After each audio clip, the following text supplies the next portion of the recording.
Labrīt. Nē, es vēl neesmu iesildījies, lai lektu groza virzienā. Nevis uzreiz ķertos pie stīpas, es tikai teikšu groza virzienā. Bet es vakar redzēju video, kur pirms Wimbledonas tenisa turnīra ļoti gara cilvēku rinda, kuri vēl cer tikt pie biļetēm.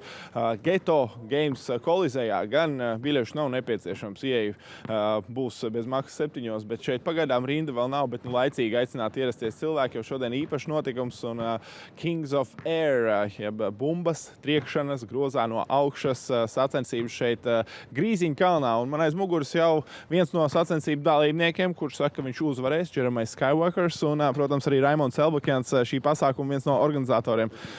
Šajā pusītē.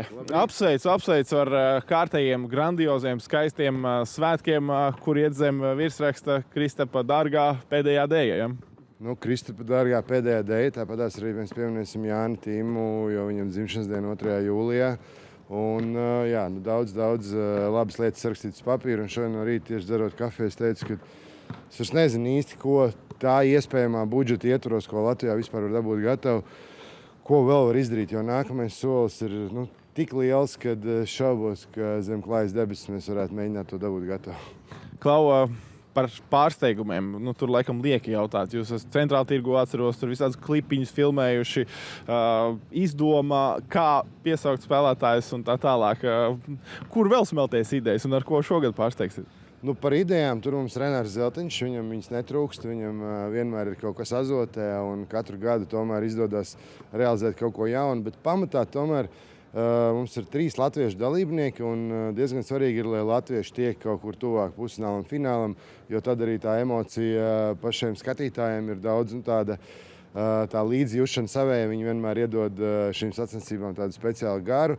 Tā kā es domāju, ka pašas sacensības un puiši vienmēr ļoti harizmātiski, mēs redzējām pagājušajā gadā, un tā ir droši vien tāda svarīga daļa. Tā kā es nešaubos, ka mēs atradīsim, kur piedurties. Sentimentālā puse. No vienas puses tā šķiet, ka, dārgais, tikko te viss sāk, jūs te visi sākāt, bet ir jau pagājusi vesela, tāda ēra, gluži ne dekāde, ja, bet no vienas puses bēdīgi, vai ne? Ir tāds sentiments, ka Kristaps Dārgais tāda Latvijas tieši dankošanas ikona un ne tikai arī klasiskā basketbola, bet kā organizators, kā šī pasākuma namatēvs, tā gan ir forša sajūta, ka tik ilgi mēs varam darboties līmenī.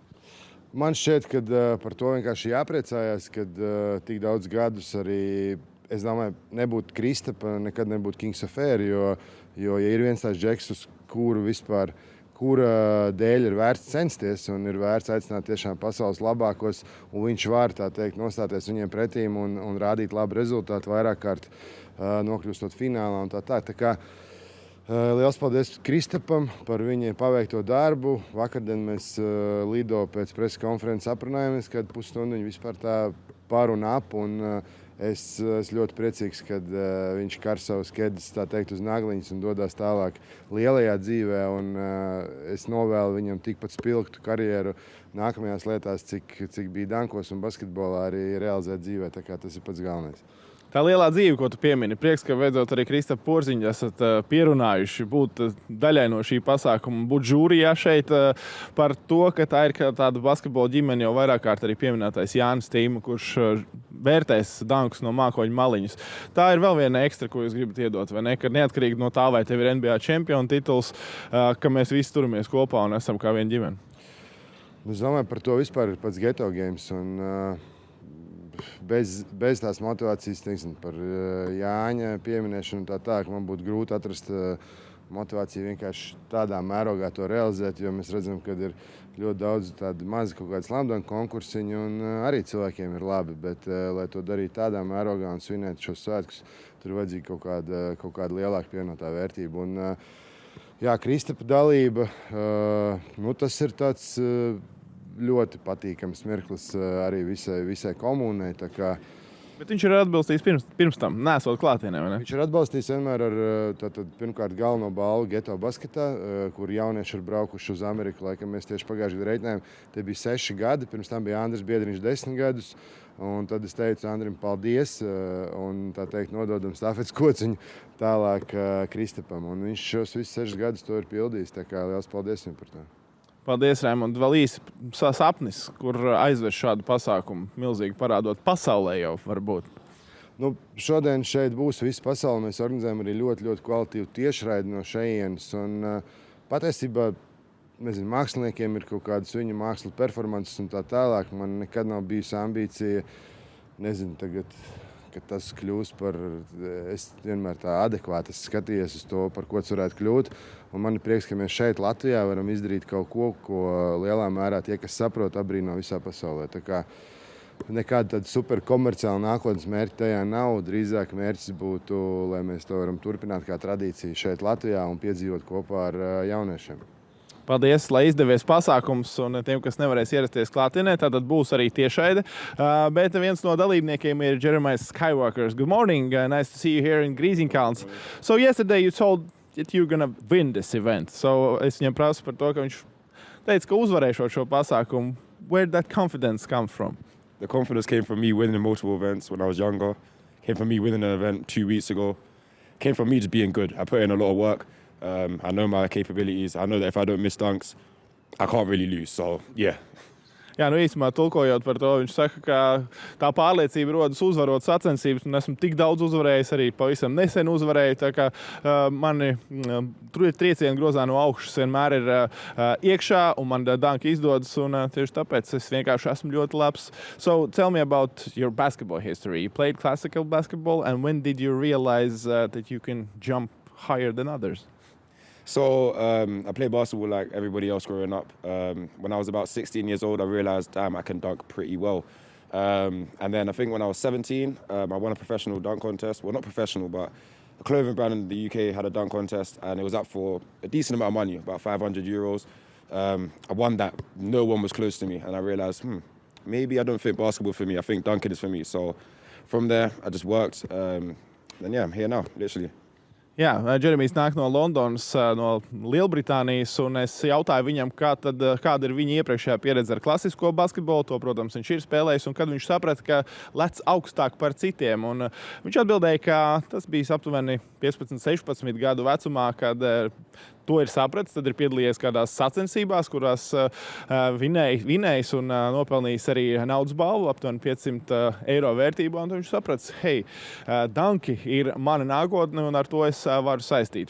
So about your performance here in Grīziņkalns tonight, this evening, I heard that you won the jump-powered car. What do you want to show the spectators here? I want to show the spectators that pretty much it's a good show, I can't lie. I want to show them what I can do. I know a lot of guys don't know my name yet, so I'm kind of ready to show my name, show what I've been working on, really. But in reality, I want to show you guys something that Just Fly done a couple of years ago. That's all I'm going to say. Tātad es jau jautāju par to, kā viņš pārsteigs šovakar Grīziņkalnā sanākušos līdzjutējus, un es jau pirms tam sociālos medijos biju pamanījis, ka viņš plāno pārlikt arī pāri automašīnai.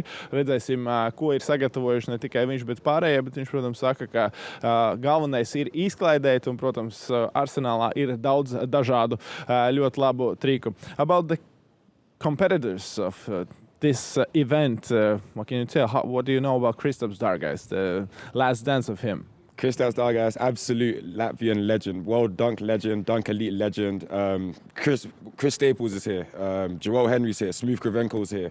There's a lot of big names that I watched growing up. And I'm not going to lie, a lot of people would be quite scared to go against the guys. A lot of guys would be scared to go against the people they grew up against. But me, I'm just more motivated. I'm thinking the people I watched on TV are next to me right now. There's no reason I would be next to them if I wasn't ready to be in the situation. So I want to go at their heads like I would go at anyone else. So, yeah. Good luck tonight. And now you're on a flip-flops, so you can dunk also for us? 100%. Thank you.